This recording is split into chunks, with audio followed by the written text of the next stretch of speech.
हाय दोस्तों, कैसे हैं आप सब। चलिए, उम्मीद करते हैं कि आप सब अच्छे होंगे। और आज एक इंटरनेशनल इशू पर बात करते हैं। आप जानते हैं कि पिछले वीडियोज में बहुत सारे इंटरनेशनल जो इवेंट्स चल रहे हैं उस पर हम लोग बात करते हैं।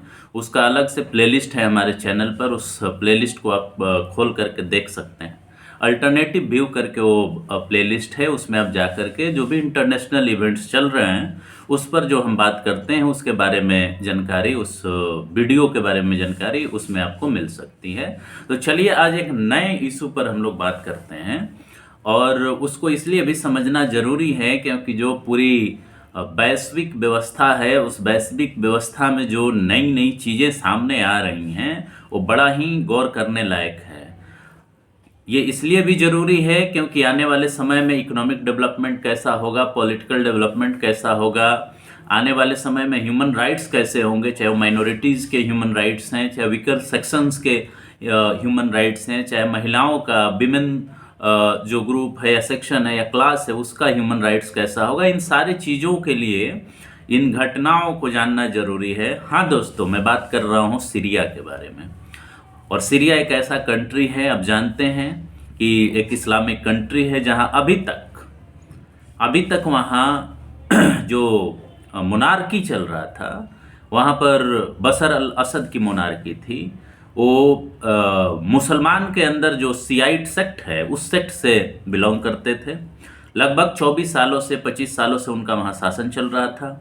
इवन जब अरब स्प्रिंग आया तो उस अरब स्प्रिंग को भी उन्होंने बाईपास कर दिया। इवन इस तरह से बाईपास किया, उसमें बहुत सारे कंट्रीज ने उनको सपोर्ट भी किया। रसा का नाम आता है, ईरान का नाम आता है। और उस अरब स्प्रिंग का जो आउटकम था, जिस तरह से अरब स्प्रिंग आगे बढ़ा, जिस तरह मिस्र में सत्ता बदली, जिस तरह लीबिया में सत्ता बदली, उसका बहुत ज़्यादा प्रभाव इन पर नहीं पड़ा और बशर अल असद सरवाइव कर गए। एक बार फिर से वहाँ पर राजतंत्र की मतलब रुथलेसली राजतंत्र की सर्वाइवल हुई। लेकिन इस बार ऐसा नहीं हो पाया। इस बार क्या हुआ कि जो भी अलकायदा से टूटे हुए जो ग्रुप्स थे, जिसे बहुत सारे कंट्रीज ने टेररिस्ट ग्रुप वो कर रखा है, अपने कंट्रीज में बैन कर रखा है, टेररिस्ट ग्रुप घोषित कर रखा है, उन लोगों ने सत्ता पर कब्जा स्थापित कर लिया। सीरिया इसलिए भी इम्पोर्टेंट है क्योंकि इसकी सीमाएं बहुत सारे कंट्री से मिलती हैं। वो इसलिए भी इम्पोर्टेंट है क्योंकि उसका वॉर जो है पास्ट में इजराइल से हो चुका है। और इस तरह से एक ऐसा कंट्री था ये जिसको रसिया का सपोर्ट था, ईरान का सपोर्ट था। और एक ऐसे आप कह सकते हैं कि वो सैन्य शक्ति के आधार पर वो राज वहाँ चल रहा था सीरिया के अंदर। लेकिन वहाँ पर जो सत्ता का बदलाव हुआ है उस कैरेक्टर को समझना बहुत ज़रूरी है। वो कैसे हुआ उस पर भी हम लोग देखेंगे, जांच करेंगे। और यही नहीं, ये केवल इसलिए इम्पोर्टेंट नहीं है कि बशर अल असद की वहाँ रिजीम ख़त्म हो गई और रसिया में जो है पॉलिटिकल एसाइलम उन्होंने ले लिया है, लेकिन उससे भी अहम सवाल ये है कि वहाँ पे जो सत्ता की स्थापना होने जा रही है।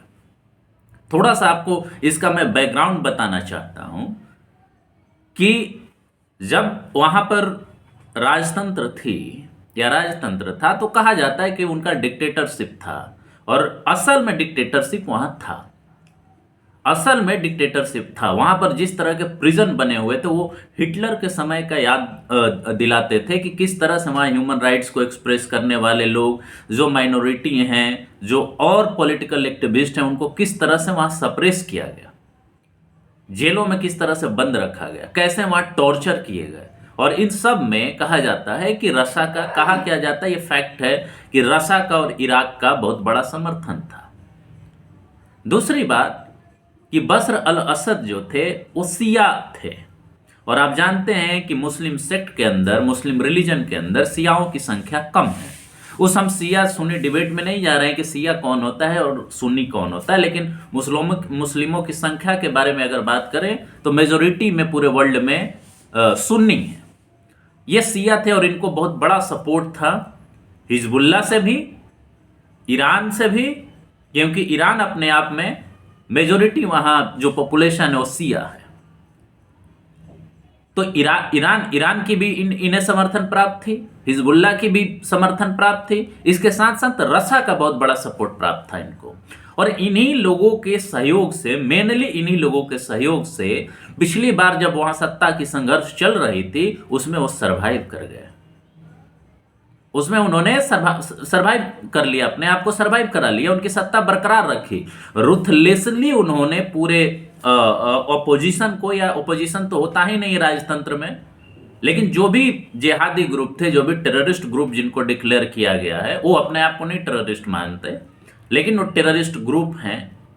आईएस से वो टूट के बने, अलकायदा से बहुत सारे सेगमेंट्स टूट के बने हैं। तो उन लोगों के पूरे मूवमेंट को, पूरे ऑफेंसिव को रुथलेसली इन्होंने दबा दिया, इन दोनों देशों के सहयोग से, हिजबुल्लाह के सहयोग से, बाकी लोगों के सहयोग से। लेकिन इस बार ऐसा नहीं हुआ।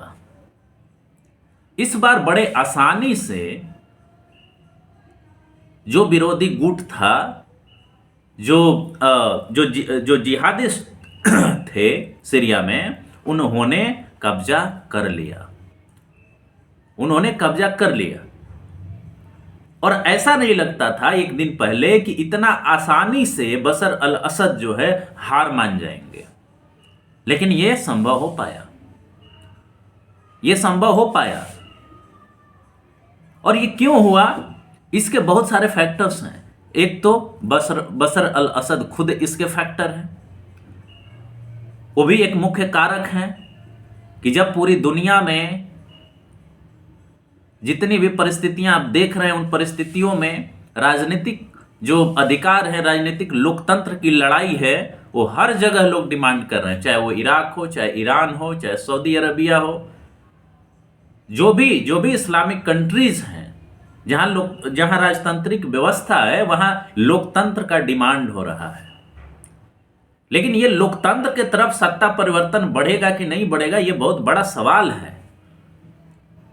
जैसे तालिबान की सत्ता अफगानिस्तान में स्थापित हुई, जैसे वहां से अमेरिकन फोर्सेज या नाटो फोर्सेज विड्रॉ कर लिए गए और वहां तालिबान की जो के राज की स्थापना हुई, उससे आप डेमोक्रेसी की उम्मीद नहीं कर सकते हैं, लोकतंत्र की उम्मीद आप नहीं कर सकते हैं, महिलाओं के अधिकार का आप उम्मीद नहीं कर सकते हैं, जो वहां के अल्पसंख्यक है उनके अधिकारों का आप उम्मीद नहीं कर सकते हैं। तो जो सत्ता परिवर्तन सीरिया में हुआ है, क्या उसकी वजह से लोकतांत्रिक अधिकार जिसको हम कहते हैं, वो अधिकार मिलेंगे या नहीं मिलेंगे, उस सवाल पर हम थोड़ी देर के बाद आएंगे। लेकिन उससे पहले हम ये देखते हैं कि आखिर ये परिस्थिति कैसे बनी। ये इस परिस्थिति में दो चीजों को देखना कि कैसे वहां सत्ता परिवर्तन हुआ, दो चीजों को देखना, दो फैक्टर्स को देखना बड़ा अहम है। एक तो ये कि अभी इजराइल का हमास के साथ युद्ध चल रहा है, दूसरे तरफ हिजबुल्लाह और इजराइल में शांति समझौता हुई है। हिजबुल्लाह को माना जाता है कि ईरान का समर्थन प्राप्त है, ईरान इनडायरेक्टली जो है इजराइल के साथ इन्वॉल्व है, ये सब कोई जानता है। वो बहुत सारे तरीके से इजराइल के खिलाफ लड़ाई लड़ रहा ईरान, और इधर बशर अल असद थे जिनको सपोर्ट करना था। ईरान इतना कैपेबल नहीं है मिलिटरली, या आप कह सकते हैं इकोनॉमिकली या पॉलिटिकली, कि दो फ्रंट पे वो लड़ाई लड़ सके। तो जितना ध्यान देना चाहिए ईरान को बशर अल असद के सपोर्ट में, उतना वो ध्यान नहीं दे पाया, इसलिए बशर अल असद कमजोर पड़े। रसा का वार चल रहा है यूक्रेन से, जो एक बहुत बड़ा सपोर्ट था बशर अल असद के लिए पिछले विद्रोह के समय, पिछले रेबेलियन के समय, वहां बशर अल असद को सपोर्ट नहीं मिल पाया जितना उनको मिलना चाहिए था इस मूवमेंट को सप्रेस करने के लिए। ये दो फैक्टर ऐसे फैक्टर हैं जो ये डिटरमिन किया कि बशर अल असद की सरकार बचेगी कि नहीं, उनका शासन बचेगा कि नहीं, उनका तानाशाही शासन व्यवस्था चलेगी कि नहीं चलेगी। इस दो फैक्टर ने बहुत बड़ा रोल प्ले किया। तीसरा फैक्टर जो सबसे अहम है और जो ये जानना भी जरूरी है कि किस तरह से जिनको या जिन लोगों को, जिन जिहादिस्ट ग्रुप की हम बात कर रहे हैं, उसे आतंकवादी संगठन घोषित किया गया, जैसे तालिबान को किया गया था। लेकिन यही लोग इनका सपोर्ट कहां से आ रहा है? क्योंकि ये सुन्नी है। अभी तक ये डिक्लेयर किए हैं कि माइनॉरिटी की को कोई खतरा नहीं है सीरिया में, लेकिन ये सुन्नी ग्रुप है, अलकायदा से टूट करके बना है, और उसके सबसे बड़े जो लीडर हैं अब्दु मोहम्मद अल जुलानी, ये ग्रुप है जो अलकायदा से टूट के बना था। अलकायदा को आप जानते हैं कि वो एक टेररिस्ट ऑर्गेनाइजेशन है। हम इंटरनेशनल लॉ और बाकी चीजों के हिसाब से बात कर रहे हैं कि वो टेररिस्ट ऑर्गेनाइजेशन है। बाद में अबुल बकर बगदादी जो आईएसआईएस का चीफ था, उसने इनको तैयार किया, और बाद में सीरिया के अंदर इन्होंने एक नया संगठन खड़ा किया जिसको हम लोग एचटीएस कहते हैं। शॉर्ट में ही जानिए क्योंकि नाम थोड़ा सा इनका टिपिकल है, एचटीएस। और इस एचटीएस के नेतृत्व करता हैं अब्बू मोहम्मद अल जुलानी। उसी के नेतृत्व में यह संगठन जो है बशर अल असद को सत्ता से बर्खास्त किया है। अब जो मूल सवाल है वो मूल सवाल यह है कि यह संगठन जिसको एचटीएस कहते हैं, जो अपनी एक विचारधारा रखता है, अलकायदा से अब ये अलग है, आईएसआईएस से भी अब अलग है, इस नए संगठन ने सीरिया में सत्ता हासिल की है। ये किसी लोकतांत्रिक तरीके से नहीं, ये बात अब क्लियर रही है। It is not a way to change the rule in a country by the democratic process, it is not a election process. ध्यान दीजिए, ये तरीका है जो इस्लामिक तरीका है, जो जिहाद का तरीका है, वो तरीका है जिसमें लोकतंत्र का कहीं स्थान नहीं है। ये लोकतांत्रिक बदलाव नहीं है, संसदीय बदलाव नहीं है, लेकिन पॉलिटिकल चेंज जरूर है। एक राजनीतिक बदलाव है, राजसत्ता में बदलाव है, शासन व्यवस्था में बदलाव है सीरिया के अंदर, और वो भी एक आतंकवादी संगठन के द्वारा। जिस तरह से अफगानिस्तान में तालिबान ने किया, लगातार वार किया गया, लगातार वहां लड़ाइयां लड़ी गई, सत्ता अल्टीमेटली उन्हीं के हाथ में आई, और आज एचटीएस के हाथ में वहां की सत्ता आ चुकी है। बशर अल असद भाग चुके हैं, सेना की कोई सहायता नहीं उनको मिली। और सबसे बड़ी सरप्राइजिंग बात कि जिस सेना के बेसिस पर उन्होंने पूरे सत्ता को बनाए रखा था, उस सेना के लोगों ने पूरे सिटी को, जो दमिश्क है, उसको डिफेंड करने से डिनाई कर दिया। और किसी भी तानाशाह के लिए उसकी सबसे बड़ी सपोर्ट उसकी सेना होती है, और जब सेना हथियार डाल दे तो सत्ता परिवर्तन निश्चित है। यह बात सीरिया में फिर से साबित हो गई। तो कहने का मतलब यह है कि ये जो बदलाव है, क्या वो लोकतंत्र की तरफ जाएगा? क्या लोकतांत्रिक अधिकार इससे सुरक्षित होंगे लोगों के? क्या माइनॉरिटीज के राइट सुरक्षित होंगे इस सत्ता में बदलाव से? हालांकि इस संगठन ने और इनके चीफ ने, अबू मोहम्मद अल जुलानी ने स्टेटमेंट दिया है कि किसी के भी राइट का यहां खतरा नहीं होगा। उन लोगों ने बड़ा टैक्टिकली इस चीज को डील किया है कि जब ये लोग बशर अल असद के सेनाओं के साथ लड़ रहे थे तो आम नागरिक को कहीं भी चोट नहीं इन लोगों ने पहुंचाया है। कहीं कहीं लूट की घटनाएं जरूर हुई हैं, लेकिन आम जनता को इन्होंने कभी भी डैमेज करने का, उनके साथ क्लैश करने का, उनके साथ संघर्ष करने का प्रयास नहीं किया है, क्योंकि वहां की जनता भी त्रस्त थी बशर अल असद के तानाशाही रवैये से, तानाशाही शासन व्यवस्था से। बहुत सारे जगहों पर जनता ने वेलकम किया है, लेकिन बहुत सारे लोग इस बात को लेकर के चिंतित हैं कि क्या सीरिया एक आर्थिक विकास, राजनीतिक विकास, सामाजिक शांति की तरफ बढ़ेगा क्या? अब यहां पे मूल सवाल यह है कि एचटीएस क्या है। हमने शुरू में बताया यह अलकायदा से अलग हुआ, उसी संगठन के आप कह सकते ब्रेकवे ग्रुप के रूप में डेवलप हुआ। जो इसके लीडर हैं, इनका जो ट्रेनिंग मिला अबू बकर बगदादी के अंडर में, वो आईएस का चीफ रहा है। अब सवाल यह है कि इस सत्ता परिवर्तन से, जो राजशाही से ये सत्ता परिवर्तन हो रहा है, क्या वो राजशाही लोकशाही में बदलने जा रही है क्या? क्या लोकतांत्रिक अधिकार वहां लोगों के सुरक्षित होने जा रहे हैं क्या? या वहां की सत्ता कुरान से चलेगी, या वहां की सत्ता शरिया से चलेगी, या वहां की सत्ता धार्मिक जो डिक्टेट्स हैं मौलवियों के, उनके हिसाब से चलेगी? और अगर ये चलेगी तो क्या एक मॉडर्न सीरिया का निर्माण होगा जिसका आर्थिक और सामाजिक और राजनीतिक विकास इंक्लूसिव हो? क्या वो लोकतंत्र की तरफ बढ़ेगा? लोगों का अधिकार ज्यादा सुरक्षित होगा क्या? एक मॉडल हम अफगानिस्तान में देख रहे हैं।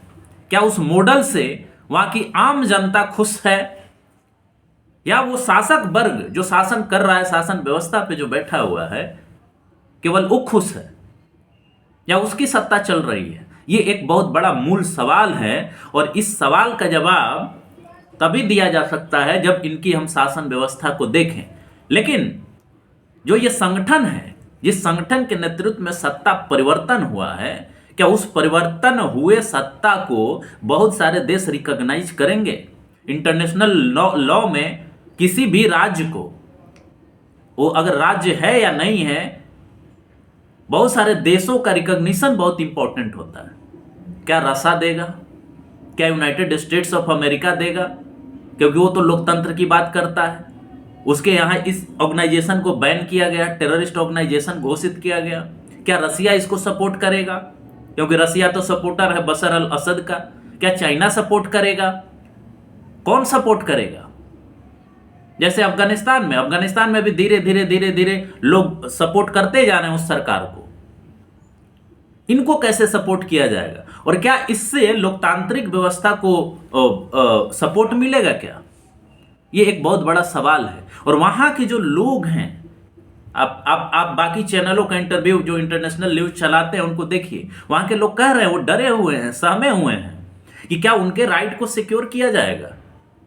एक राजतांत्रिक व्यवस्था में जो तानाशाही चल रही थी, उसके खत्म होने के बाद फिर से एक बार वहां पे एक धार्मिक सत्ता स्थापित होने जा रही है। क्या उस सत्ता में महिलाओं का क्या स्थान होगा, बच्चों का क्या स्थान होगा, शिक्षा कैसी दी जाएगी, साइंटिफिक शिक्षा होगी या धार्मिक शिक्षा होगी, क्या रोजगार आधारित शिक्षा होगी? ये सारे सवाल। और सबसे बड़ा सवाल ये कि इस परिस्थिति में जब ये सत्ता परिवर्तन हो रहा है, अब समझिए इस परिस्थिति को, ठीक है, बशर अल असद से भी इजराइल का लड़ाई था, और यहां जो संगठन स्थापित हो रहा है उस संगठन के खिलाफ तो ऑलरेडी, वैसे सिमिलर संगठन के खिलाफ तो ऑलरेडी इजराइल लड़ाई लड़ रहा है। और इस सत्ता परिवर्तन के तुरंत बाद ये खबर आती है कि बहुत सारे सीरिया के बहुत सारे जगहों पर, इवन उसकी जो कैपिटल है, जिसको इंग्लिश में डमैकस कहते हैं या दमिश्क कहते हैं, वहां पे बहुत सारे ड्रोन अटैक किए गए। क्या पॉलिटिकल स्टेबिलिटी स्थापित हो पाएगी क्या? ये एक बहुत बड़ा सवाल है। और खास करके इस एंगल से कि वैश्विक शांति व्यवस्था, क्या वो वैश्विक शांति व्यवस्था इसके सत्ता में आने से मजबूत होगी क्या? तो दोस्तों, ये बात समझना है कि जो सीरिया में परिवर्तन हो रहे हैं, वो परिवर्तन ध्यान देने योग्य है। क्योंकि जिस जगह पर, जिस वेस्ट एशिया में ये परिवर्तन हो रहे हैं, वो पूरी तरह से अभी अस्त व्यस्त है, टर्मोइल है, political, economic, cultural, social turmoil है। और अगर वहां पे वेस्ट एशिया में इस तरह की डेवलपमेंट हो रही है, तो आने वाले वर्ल्ड इकोनॉमी पर इसका प्रभाव पड़ने वाला है, इंडिया के ऊपर प्रभाव पड़ने वाला है। क्योंकि बहुत सारे सप्लाईज आपके वहां से आते हैं, उस रास्ते से आते हैं।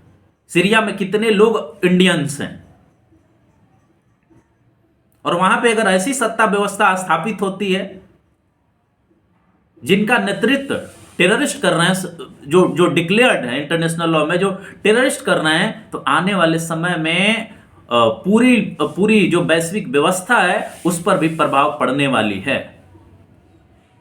और सबसे बड़ी बात कि जो भी, जिनको टेररिस्ट ग्रुप कहा जाता है, जिनको कहा जाता है कि इंटरनेशनल लॉ के विरोधी हैं, विकास के विरोधी हैं, लोकतंत्र के विरोधी हैं, वो सत्ता में आ रहे हैं, वो सत्ता स्थापित कर रहे हैं। चाहे आप अफगानिस्तान की बात कर लीजिए या सीरिया की बात कर लीजिए, बहुत सारे जगहों पे ये अपना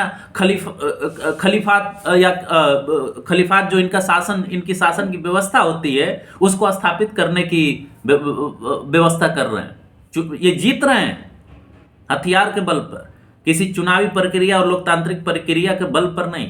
तो आने वाले समय में इसका क्या प्रभाव होने वाला है, ये समझने की जरूरत है।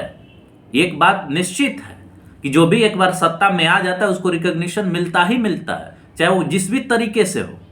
जो एक बात कही जाती है कि जो साधन है वो इंपॉर्टेंट नहीं है, जो साध्य है, जो एंड है वो इंपॉर्टेंट है, और निश्चित तौर पर इसमें ये लोग सक्सेसफुल हो रहे हैं।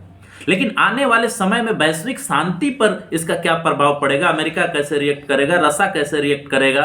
हालांकि उनको केवल अपने बिजनेस इंटरेस्ट से मतलब है।